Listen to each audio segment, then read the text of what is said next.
ઉત્તર ગુજરાતમાં orange alert વચ્ચે મહેસાણામાં જોટાણમાં 7 ઇંચની કડીમાં 5 ઇંચ વરસાદ ખાબક્યો હતો.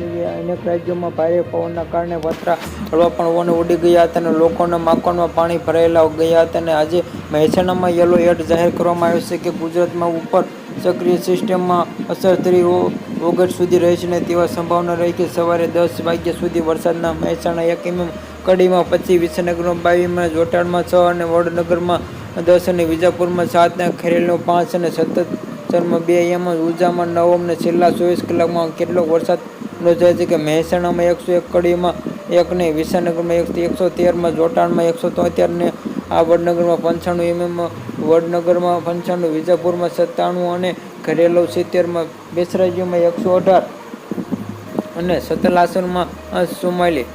આવા સમાચાર જોવા માટે અમારી ચેનલમાં જોડાઈ રહો મિત્રો. Subscribe my channel.